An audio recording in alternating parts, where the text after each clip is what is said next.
Hail and well met, fellow freaks! Welcome back to yet another Speedpaint. As you can see, the aspect ratio of this piece is significantly larger than my previous one. I've been noodling around at OpenToons, which is an animation software, and wanted to play around on a bigger canvas. I'm still using the pixel art brushes, which is why they're so weird and scraggly, because I don't have any of my proper bright brushes set up on this computer.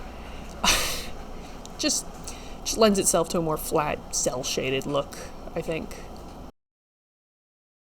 So while this design is not set in stone, what we've got here is a depiction of my story's version of the King in Yellow. I really like the idea of his crown being part of his skull. I remembered this as being something that was on the cover of, oh my god, I can't remember his name now.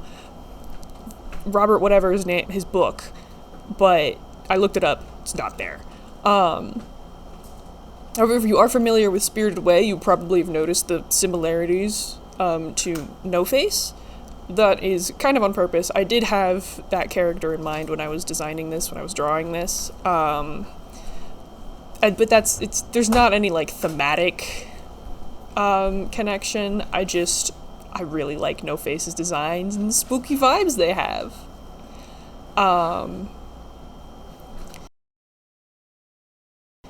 Here I was, oh god, yeah, so this is me doing colors for various things. What a great sentence of all time, really.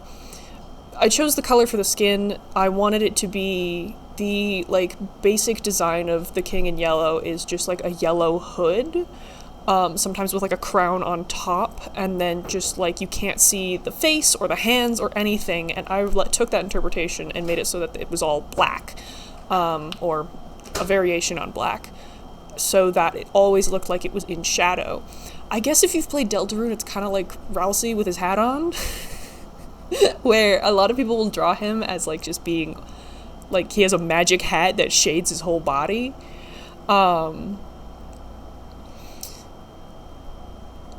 And then for the mouth, I wanted it to be really dark as well, but I gave it more of a red tinge rather than a neutral gray. And this is the part where I think I changed the line art. Yep, I changed it to white, so it's easier for me to figure out what the hell I'm supposed to be erasing.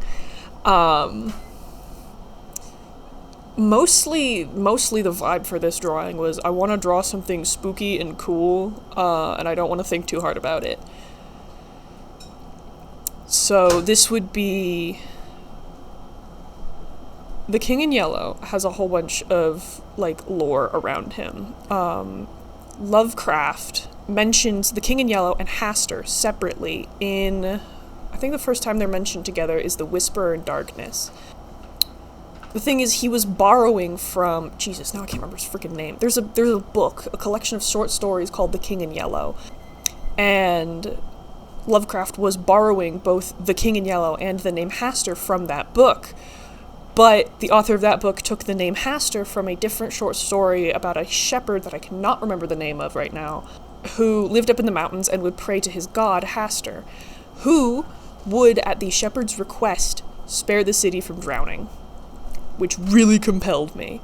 And I decided I wanted to take that idea and have it be alongside the idea of the King in Yellow and Hastur being the same or similar people or easily confused. But I did not like the way, like, traditional Cthulhu mythos things did them, where it's like, oh, it's the same guy, and he's just, like, evil or something. I don't even know. I just don't like it. I think it's boring.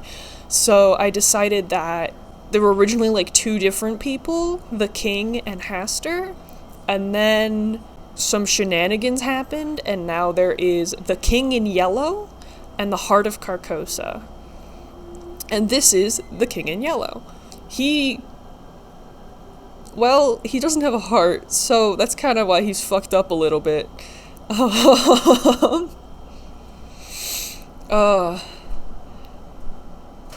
I love him so freaking much.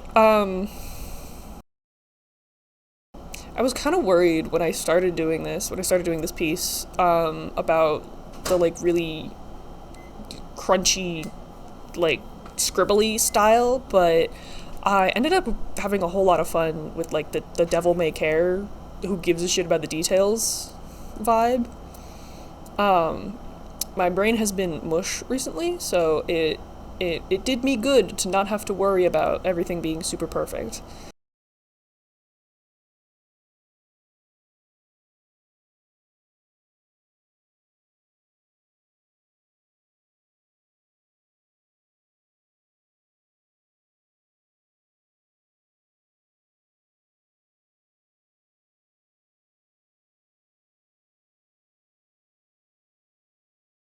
I think this is about also the point where I start not knowing what direction I wanted to go in. I knew I wanted to do some shading, so this is me testing out the color of the shading I'm doing.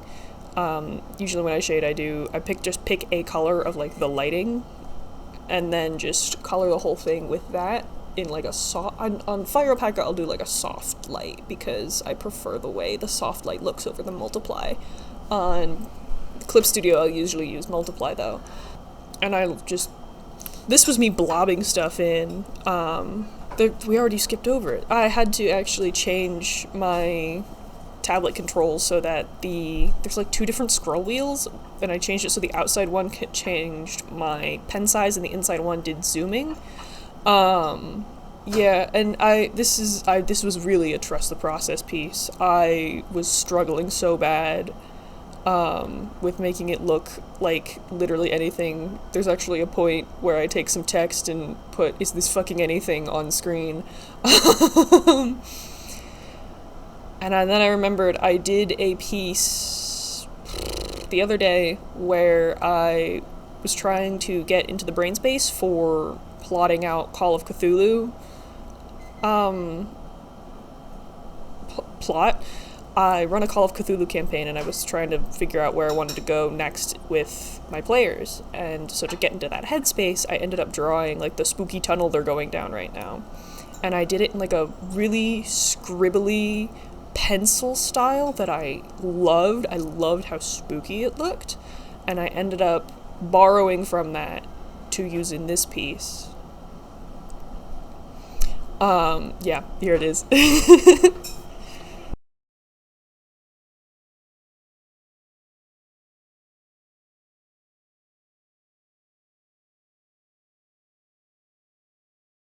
And that's what I ended up doing in the trees. I think that was me waffling. And this is me testing out the texture I wanted to do for the trees. And then deleting it because I wanted it to be finer. I wanted it to be more detailed. I wanted it to be more scribbly. I wanted it to have more texture.